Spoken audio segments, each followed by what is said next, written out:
오만한 용의 포효, 그리고 유럽을 뒤흔든 침묵의 반격대. 단 몇 분 만에 한 중국 엘리트 여성의 오만한 발언이 전 유럽 현장을 경악하게 만들었고, 곧이어 그녀는 전 세계 앞에서 완벽한 수모를 당했습니다. 최근 유럽 주요 관광지의 아시아 관광객 지형도는 극적으로 변화하고 있습니다. 기록적인 저출산과 초고령화, 그리고 무한 경쟁의 압박 속에서 헬조선 단문에 시달리는 한국인 관광객 대신 막대한 경제력을 등에 업은 중국인 관광객이 모든 곳을 장악하고 있다는 현상이었습니다. 바로 이때 한 방송 프로그램에 초대된 중국 거대 여행사 고위 임원이 방대한 데이터를 내세우며 한국 사회의 위기를 조롱했습니다. 그러나 노련한 프랑스 기자가 현장의 목소리를 통해 밝혀낸 불편한 진실은 순식간에 분위기를 반전시켰습니다. 과연 방송에서는 어떤 논쟁이 벌어졌으며 압도적인 경제력으로 한국을 비웃던 중국 엘리트가 마주한 국격 이실체는 무엇이었을까요? 이번 글에서는 경제력은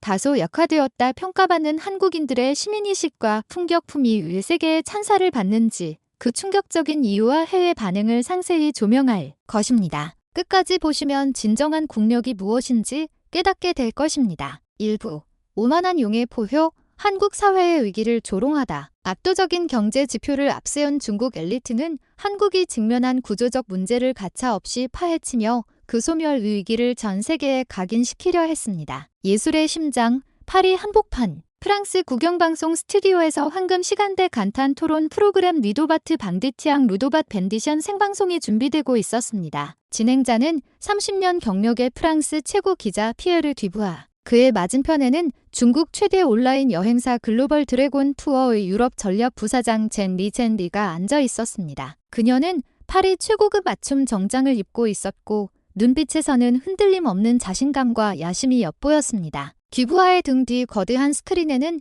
충격적인 차트가 나타났습니다. 가파르게 하강하는 푸른 선과 무섭게 치솟는 붉은 선이 두 국가의 운명을 잔인하게 대비시키고 있었습니다. 푸른 선은 한국인의 프랑스 방문객 수 변화 추이로 2019년 정점을 찍은 후 현재 2025년까지 약 40%가 감소했습니다. 반면 붉은 선으로 대변되는 중국인 관광객 수는 같은 기간 동안 무려 2.5배 폭증했습니다. 피에르는 게스트 젠 리에게 시선을 돌렸습니다. 젠 리 부사장님, 이 가히 격변이라 할 만한 변화를 어떻게 분석하십니까? 이 질문은 젠 리가 바라던 바였습니다. 그녀는 기쁨과 자부심을 숨기지 않고 입을 열었습니다. 듀부아 씨, 이 현상은 역사의 필연이며 우리 중화인민공화국이 이룬 경제 기적의 가장 명징한 증거입니다. 2025년 기준 구매력 평가 PPP로 환산한 중국의 GDP는 50조 달러에 육박하고 있습니다. 이는 미국 경제 규모를 압도적으로 추월하며 세계 1위의 지위를 확고히 하고 있음을 의미합니다. 전 세계 명품 시장의 40%를 이제 우리 중국인이 지탱하고 있습니다. 지난해 파리 샹젤리제 거리에서 단 하루 만에 80만 유로 약 12억 원 어치의 물건을 구매한 중국인 가족도 있었습니다. 유럽의 관광산업은 중국인 관광객 없이는 절대로 돌아갈 수 없습니다. 과장 없이 우리가 유럽 경제를 지탱하고 있는 것입니다. 그녀의 주장이 일단락되자 진행자 피에르 듀부아는 차분하지만 의도적으로 화제를 전환했습니다. 그렇다면 이와 대척점에 서 있는 한국의 상황은 어떻게 보고 계십니까? 그 순간 젠 리의 표정은 극적으로 변했습니다. 자신감 넘치던 미소는 사라지고 대신 먹잇감을 발견한 포식자처럼 차갑고 노회한 눈빛이 감돌았습니다. 한국의 상황이요? 좋습니다. 그들의 쇠락은 우리의 성공을 더욱 돋보이게 하니 기꺼이 언급하겠습니다. 그녀의 목소리에는 경멸감이 숨겨지지 않았습니다. 스크린에는 한국의 경제 지표 차트가 연이어 제시되었습니다. 한국은 지금 역사적으로 유례없는 장기적 경제 침체 국면에 놓여 있습니다. 특히 청년 세대의 저임금화와 천정부지의 부동산 가격 문제가 심각합니다. 1995년 아시아에서 선두권이던 한국의 GDP는 이제 실질적인 성장세가 둔화되었으며 더 심각한 것은 국민 삶의 빈곤화입니다. 한국 직장인의 평균 연봉은 2000년대 정점 이후 지속적으로 하락하여 현재 연 4천만 원 선에 육박하고 있습니다. 파리 왕복 항공권과 호텔 비용을 고려하면 최소 200만 원이 필요합니다. 이는 그들 월급의 절반에 육박하며 사실상 그림의 떡이나 다름없습니다. 그녀는 나아가 한국 사회의 구조적 문제점을 가차없이 찔렀습니다. 한국에서는 높은 주거 비용과 극심한 경쟁 압력이 국민을 짓누르고 있습니다. 취약한 국민연금 제도에 대한 불신으로 극단적인 소비 절제가 미덕처럼 여겨집니다. 그녀의 조롱은 한국의 미래를 짊어져야 할 교육 분야로까지 향했습니다. 교육 시스템은 완전히 구태의연합니다. 여전히 입시 위주 교육이 지배적이며 혁신을 창출할 수 없습니다. 지식 경쟁력에서 한국은 이미 중국의 상대가 되지 못합니다. 정치적 혼란, 내로남불로 점철된 사회적 악습, 노후화된 인프라, 그리고 전 세계에서 가장 빠른 속도의 저출산 고령화 소멸 국가론. 그녀는 한국이 직면한 문제들을 마치 죄목을 낭독하듯 하나하나 열거했습니다. 경제 침체, 정치적 혼란, 사회적 폐쇄성. 이 모든 것이 얽히고 설켜 한국인들의 해외로 나갈 에너지를 앗아갔습니다. 그들의 감소는 쇠퇴라는 이름의 필연적 결과입니다. 젠 리의 말이 끝나자 스튜디오에는 무거운 침묵이 감돌았습니다. 그녀의 논리는 완벽했고 데이터로 무장한 발언은 반박할 여지가 없어 보였습니다. 하지만 진행자 피에르 듀부아는 침착함을 잃지 않았습니다. 그는 조용히 두꺼운 파일을 내려다보았습니다. 숫자의 이면에 감춰진 진실을 밝힐 반격이 막 시작되려 하고 있었습니다. 이후 침묵의 반격, 경제력으로 측정 불가한 진정한 가치. 노련한 기자는 숫자의 뒤에 숨겨진 불편한 진실을 드러내기 시작했습니다. 관광산업 최전선 실무자들의 생생한 목소리는 중국 엘리트의 완벽한 논리를 근본부터 뒤흔들 것입니다. 젠 리가 승리감에 찬 표정으로 한국에 대한 비판을 마치고 의자에 기대앉았을 때 스튜디오는 정적이었습니다. 그녀의 완벽한 논리와 압도적인 데이터 앞에서 누구도 반박할 말을 찾지 못하는 듯 보였습니다. 그러나 진행자 피에르 듀부아의 표정은 여전히 침착했습니다. 20년 이상 기자 생활로 단련된 그의 직감은 이 논리에 분명 다른 측면이 있음을 알려주고 있었습니다. 그의 눈빛에는 아직 드러나지 않은 진실에 대한 확신이 가득했습니다. 듀부아는 조용히 옆에 놓인 두꺼운 파일을 펼쳐 천천히 페이지를 넘겼습니다. 파일 표지에는 2025년 듀부아 기획 기밀 유럽 7대 도시 관광 실무자 300인 심층 심리 조사 보고서라고 적혀 있었습니다. 듀부아는 무게감 있는 목소리로 입을 열었습니다. 젠 리 부사장님, 흥미로운 통찰에 깊이 감사드립니다. 확실히 중국의 경제 성장은 눈부시며 관광객의 소비 금액 또한 놀라운 수치입니다. 무언가를 밝히려는 듯한 그의 목소리에는 강한 의지가 담겨 있었습니다. 그러나 관광 산업의 가치는 정말이지 소비 금액의 크기로만 측정되어야 하는 것일까요? 젠 리는 경계심을 숨기지 못했습니다. 듀부아의 침착함에 그녀는 미세한 불안감을 느끼기 시작했습니다. 듀부아는 자료를 들어 관객들에게 보여주었습니다. 저희 조사팀은 지난 6개월간 유럽 주요 관광 도시에서 광범위한 현장 조사를 실시했습니다. 이 조사의 목적은 관광산업 최전선에서 일하는 실무자들의 진솔한 목소리를 수집하는 것이었습니다. 저희는 파리, 로마, 런던, 마드리드 등 7개 도시에서 총 327명의 증언을 확보했습니다. 젠 리의 표정이 더욱 굳어졌습니다. 잠깐만요. 그것은 어떤 종류의 조사입니까? 조사 방법과 대상 선정에 편향이 있을 수도 있지 않습니까? 과연 그 조사가 신뢰할 만한가요? 그녀는 듀부아의 반격을 막으려 애썼습니다. 듀부아는 그녀의 반박을 예상했다는 듯이 태연했습니다. 물론입니다. 객관성 유지를 위해 엄격한 기준을 세웠습니다. 조사 대상의 선정은 완벽한 무작위 랜덤이었으며 사전 접촉은 일절 없었습니다. 또한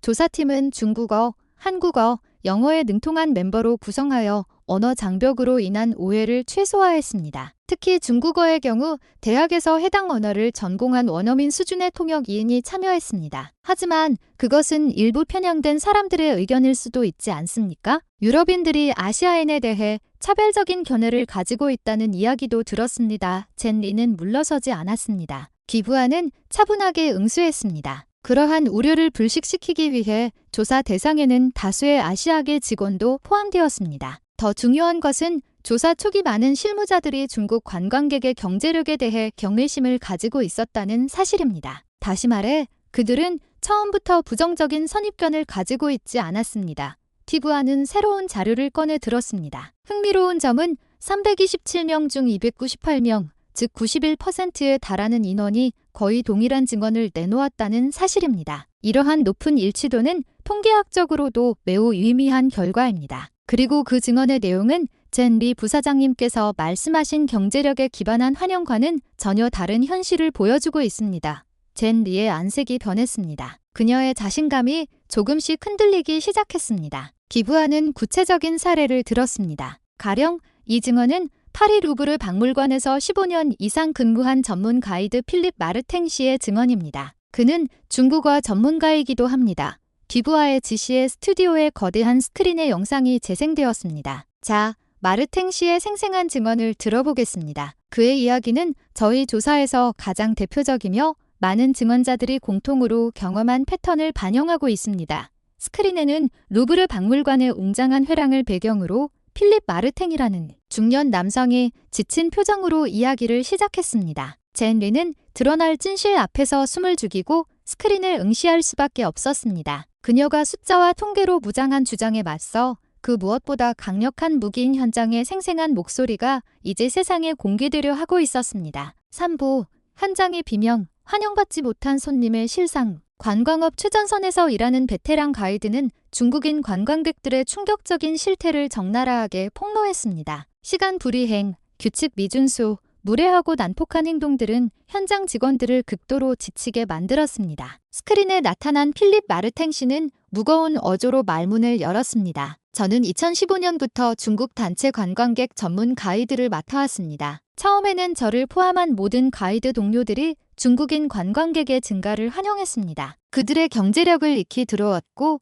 새로운 시장에 대한 기대가 컸습니다. 하지만 실제로 단체 투어를 담당한 후 제 생각은 180도 바뀌었습니다. 첫 한 달 만에 저는 제 커리어에서 단 한 번도 겪어보지 못한 온갖 문제에 부딪혔습니다. 우선 가장 머리가 아픈 것은 집합시간 불이행입니다. 아침 9시에 로비에서 모이자고 공지에도 9시 반이 되어서야 절반 정도가 옵니다. 심할 때는 10시가 넘어도 3분의 1밖에 오지 않았습니다. 늦은 사람들에게 이유를 물으면 그들은 조금도 미안해하지 않고 느긋하게 아침 식사를 했다거나 쇼핑에 정신이 팔렸다는 등 지극히 개인적인 이유를 댑니다. 단체 행동이라는 개념 자체가 극히 희박합니다. 젠리는 참지 못하고 끼어들었습니다. 그것은 개인의 문제입니다. 모든 중국인의 문제가 아닙니다. 이해 없는 사람은 어느 나라에나 있습니다. 기부하는 침착하게 영상 재생을 이어가도록 손짓했습니다. 마르탱의 증언은 더 심각한 문제로 넘어갔습니다. 안전수칙을 전달해도 대부분 듣는 척만 할 뿐 실제로는 무시합니다. 루브르 박물관 내에는 작품 보호를 위해 출입이 제한된 구역이 있습니다. 그런데 그들은 최고의 사진을 찍겠다며 망설임 없이 격리 밧줄을 넘으려 합니다. 제가 중국어로 위험하니 멈추라고 상기시켜도 괜찮잖아. 우리는 돈을 내고 온 손님이야 라고 되받아치며 전혀 말을 듣지 않습니다. 마르탱의 얼굴에는 피로감이 더욱 짙어졌습니다. 관내에서도 그들은 항상 큰 소리로 대화합니다. 수많은 사람이 조용히 모나리자 등의 작품을 감상하기를 염원하는 장소에서도 그들은 평온한 공간을 아랑곳하지 않고 시끄러운 잡담 소리로 파괴합니다. 다른 나라 관광객들로부터 저 시끄러운 사람들을 통제하라는 항의를 받는 것은 일상다반사였습니다. 며칠 전에는 독일인 노부부가 여기가 시장입니까? 당신들은 예술에 대한 경의가 없습니까? 라며 그들을 강하게 꾸짖기도 했습니다. 사진 촬영 금지 작품 앞에서도 그들은 대놓고 스마트폰을 꺼내 촬영합니다. 보안 요원이 제지하면 왜 안 되는데? 다른 미술관에서는 다 찍었는데? 라며 큰 소리로 항의합니다. 며칠 전에는 어떤 중국인 관광객이 베르메르의 진주 귀걸이를 한 소녀 앞에서 셀카봉으로 기념사진을 찍으려 했습니다. 제가 제지하자 오히려 뭐가 잘못된 거냐며 따져 물었습니다. 마르탱은 한숨을 쉬었습니다. 식당 문제도 마찬가지로 심각합니다. 식사 예절 역시 저희를 곤란하게 하는 큰 문제입니다. 큰 소리로 떠들고 음식을 바닥에 흘리며 식사가 끝난 후에는 지저분한 테이블을 그대로 두고 떠납니다. 거의 모든 단체가 그렇습니다. 사용한 식기를 바닥에 놓거나 냅킨으로 입을 닦는 행위 등은 정말 참기 힘들 정도입니다. 매일이 전쟁터 같았습니다. 즐거워야 할 가이드 일이 스트레스 덩어리가 되었습니다. 저희 동료들의 공통된 의견은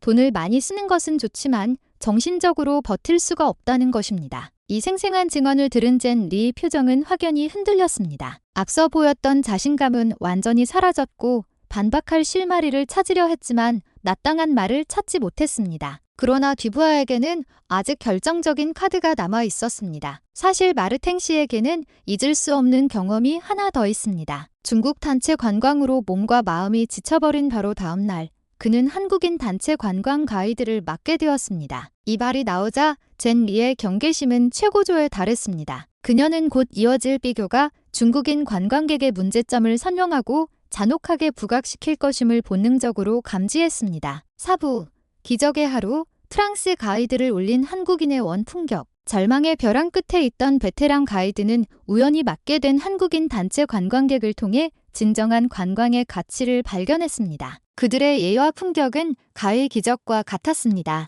스크린 속 루브르 박물관 가이드 필립 마르탱은 숨을 크게 들이쉬며 먼 곳을 바라보았습니다. 제가 가이드 일을 시작한 이래 가장 인상 깊고 평생 잊지 못할 하루가 있습니다.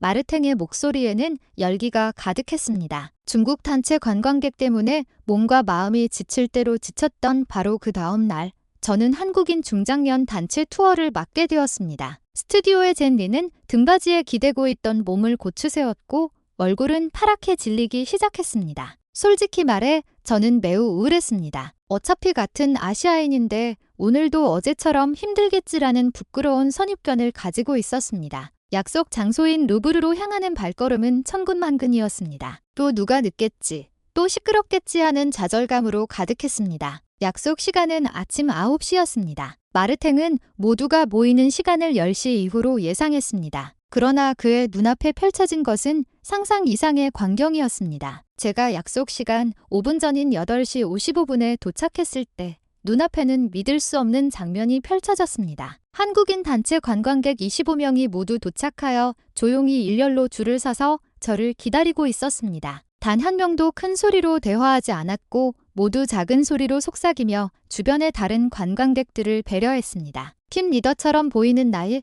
지긋한 한 남성분이 저를 보자마자 다가와 서툰 부러웠지만 힘주어 말했습니다. 마르탱 씨 맞으시죠? 오늘 잘 부탁드립니다. 인사했던 순간을 회상하며 마르탱의 눈가에는 물기가 어렸습니다. 그 순간 전날 쌓였던 피로가 순식간에 사라지는 듯했습니다. 그 정중한 인사에 완전히 압도당했습니다. 역으로 이동하는 과정에서도 그들의 질서 정연함은 놀라웠습니다. 모두가 자연스럽게 두 줄로 대열을 이루어 인도의 가장자리로 걸었고 다른 보행자들에게 방해되지 않도록 행동했습니다. 차 안에서도 큰 소리는 전혀 없었으며 노인이나 거동이 불편한 사람에게는 노약자석을 당연하게 양보했습니다. 이는 앞서 본 중국 단체가 먼저 앉으려고 서로 밀치고 시끄럽게 떠들던 모습과는 극명하게 대비되었습니다. 마르탱은 미술관 내에서의 태도 역시 차원이 달랐다고 말했습니다. 관내에서도 차이는 명확했습니다. 중국 단체가 인기 작품 앞에서 자리를 차지하려 경쟁하는 모습이었다면 한국 단체는 항상 다른 관람객을 배려하며 서로 양보했습니다. 그들은 사진 촬영 금지 표시도 완벽하게 준수했으며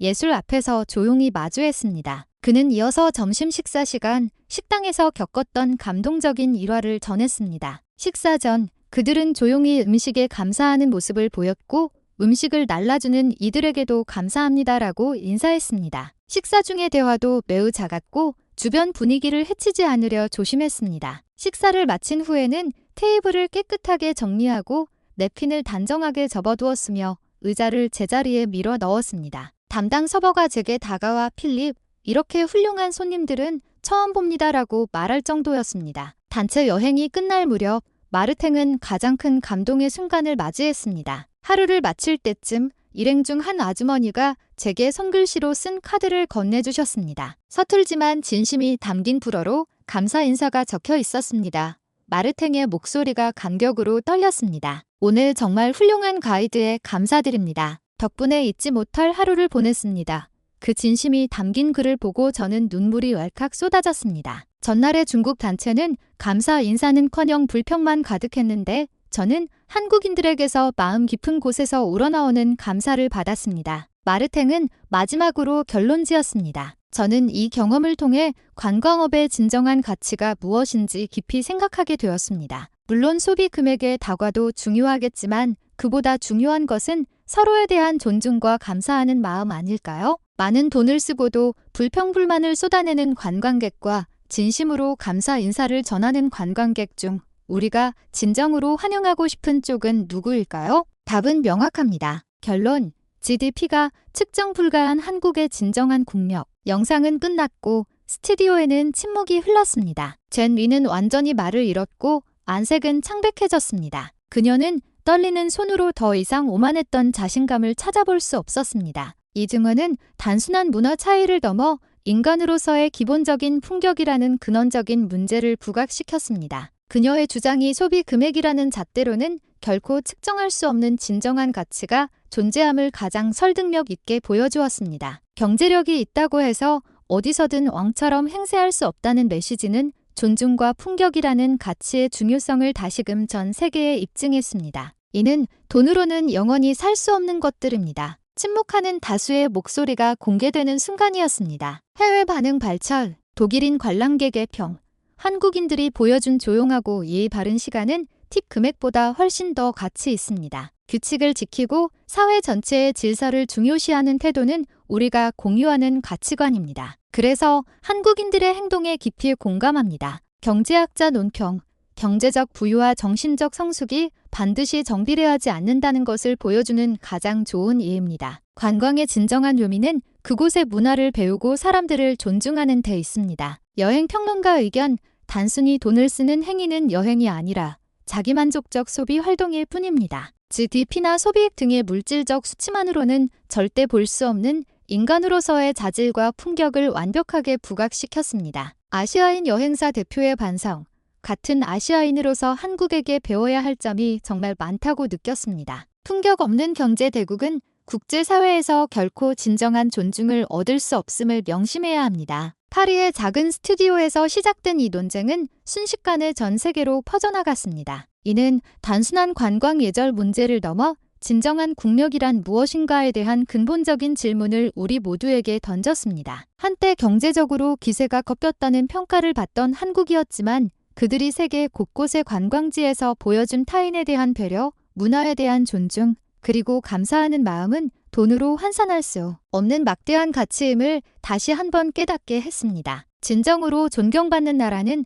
국민 한 사람 한 사람의 행동에 품격이 있어 세계 어디서든 사랑받고 사람들이 진심으로